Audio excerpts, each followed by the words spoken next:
혹시 ENFP세요? 네? ENFP일 것 같아요. ENFP 아니면 ENTP? 아니면은 ENFJ? ENFP 맞아요. ENFP 맞아요?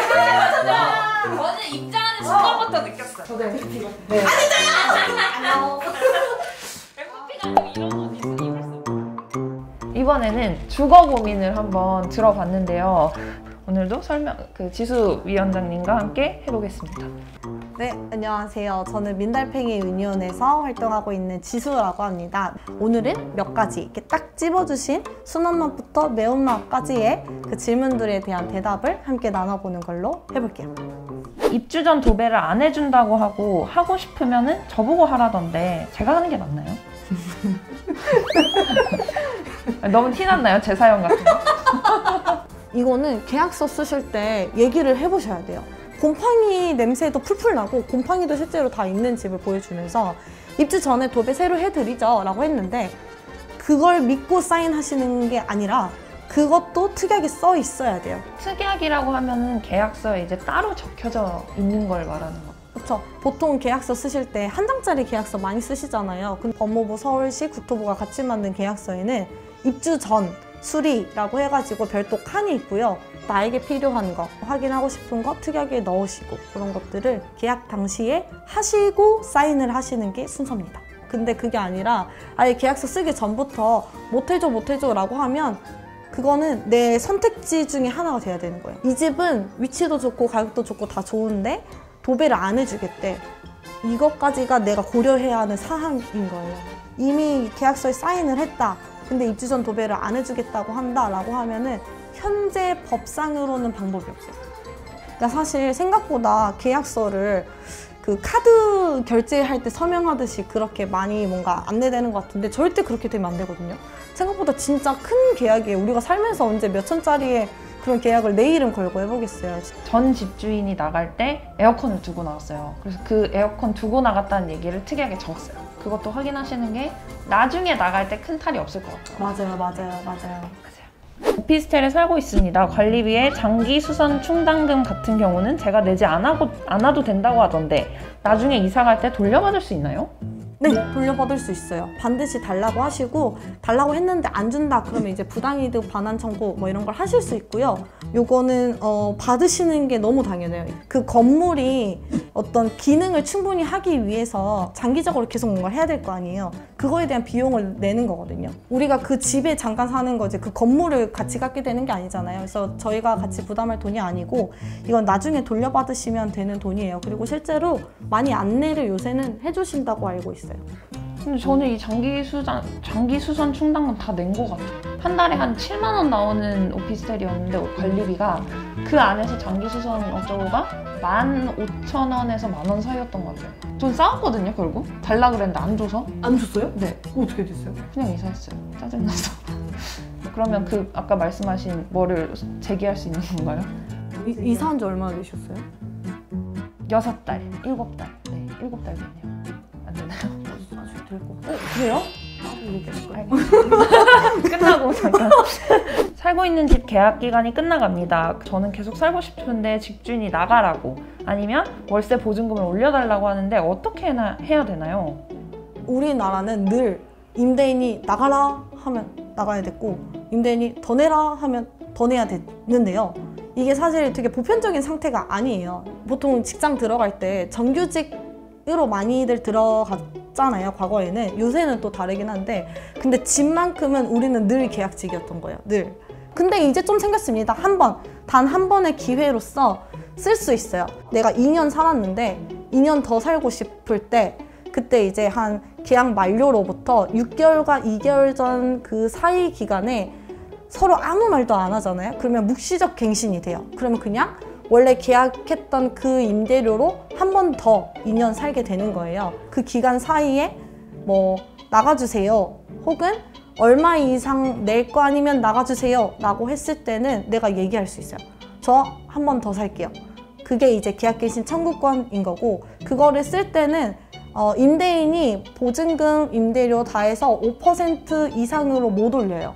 근데 사실 저희가 언제 임대료를 임대인과 협상해 본 적이 있습니까? 그러니까 대략 알겠어 5% 오케이 대신에 관리비 10만 원 더 내. 이런 경우 진짜 있거든요. 그 렌트홈이라고 있어요. 렌트홈에 들어가셔가지고 내가 살고 있는 이 집이 임대주택이라고 등록되어 있는지를 확인하실 수 있거든요. 그러면 거기에 만약에 있잖아요. 그러면 그 임대인이 집을 한 100개 이상 임대업을 하고 있다라고 하면은 그 사람은 주거비 물가지수 변동률이라고 해서 좀 더 낮은 퍼센트까지만 인상하게끔 법으로 되어 있어요. 그래서 그것도 한번 확인을 해보시고 요구를 해보실 수 있습니다. 등기부 등본을 떼봤는데 압류라고 적혀 있을 때는 어떻게 해야 되나요? 뒷걸음질 하시면 되죠.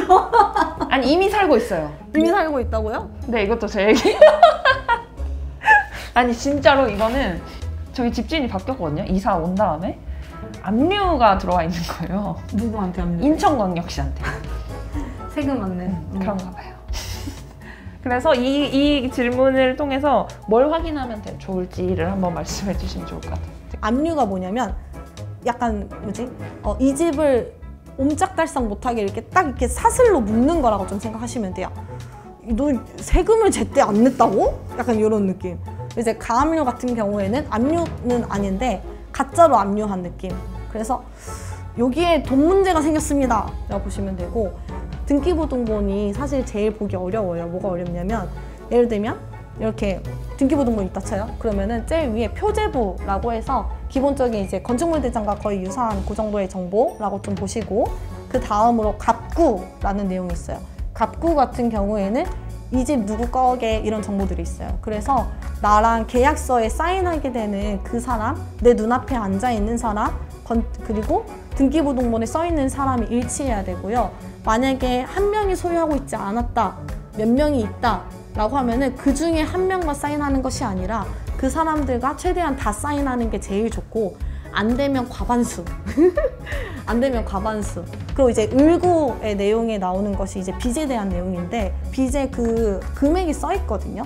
그래서 그 금액 같은 걸 한번 확인을 해 보시고, 그래서 매매 가격이랑 좀 비교를 해 보셔서 빚이 너무 많으면 그냥 좀 더 안전한 집을 찾거나, 아니면 보증금을 되게 낮춰서 혹시 문제 생겨도 그냥 보증금 까면서 월세로 살다가 나가는 것까지도 고려해 볼 수 있죠. 빨간 줄은 말소 사항이거든요.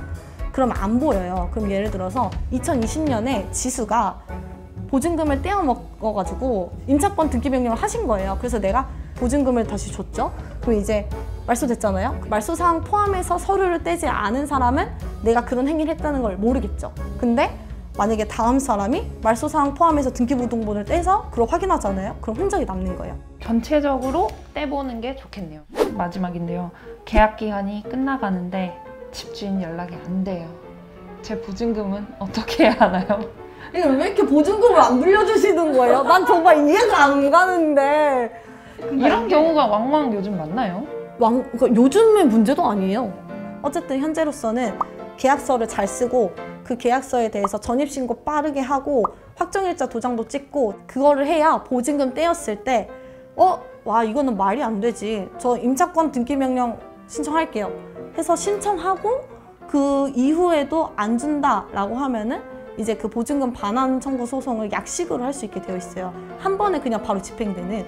그리고 사실 전입신고하고 확정일자만 받았다고 끝나는 게 아니라 내가 그 집에 살고 있는 사람인 걸 유지하긴 해야 되거든요. 그래서 예를 들면 이사 당일에 보증금을 안 주는 상황을 확인했다라고 하면은 바로 이사 가지 말고 짐을 약간 두고서 임차권 등기 명령 내리고 그리고 짐을 빼야지 그게 약간 신호 같은 거예요. 여기에 제 보증금이 아직 남아있기 때문에 여기에 다음 임차인이 들어와도 제 보증금이 더 먼저예요. 이런 신호가 되는 거라서 꼭 짐 빼기 전에 하시는 게 맞아요. 지금까지 순한맛부터 매운맛까지 이렇게 쭉 사연을 읽어봤는데요. 약간 거의 그 덕질 수준으로 해야 된다, 집도. 그래서 들어가기 전에 어머 이게 웬일이야 하면서 이제 막 사진 열심히 찍고, 그리고 집에 무슨 문제 생기면은 임대인한테도 어머 이것 좀 보세요 하면서 약간 덕매 느낌으로 해서 이제 이렇게 하고, 나갈 때도 저 언제 나가요? 어머 웬일이냐 하면서 이제 막 저 어디로 가요? 하면서 약간 그런 식으로 정보를 제때제때 공유해서 흔적을 잔뜩 남겨놔야 그게 내가 필요할 때 내 권리를 내가 좀 주장하고자 할 때 좀 쓸 수 있다. 저는 이런 지난한 모든 과정을 거치면서 집이라는 게 진짜 중요한 거구나라는 생각을 했어요. 그 되게 이상하고 많은 일들이 있었는데 그때 진짜 탈모 왔었거든요. 너무 힘든 거예요. 집에 가면은 이사 박스가 그대로 막 널려져 있고 보증금 문제는 해결도 안 됐고 다음 집은 또 다음 집대로 알아봐야 되고 보고 계신 어떤 분들이 되시든 간에 이런 문제가 생긴다고 안 생긴다고 장담을 할 수가 없잖아요. 그러니까 이런 거를 좀 더 확실히 파악을 하고 내가 준비를 하는 게 제일 중요한 것 같아요. 그래서 잘 모르시겠으면 여기저기 많이 물어보시고 그리고 최대한 안전한 집에서 원하는 만큼 오랫동안 잘 사셨으면 좋겠습니다. 고생하셨습니다.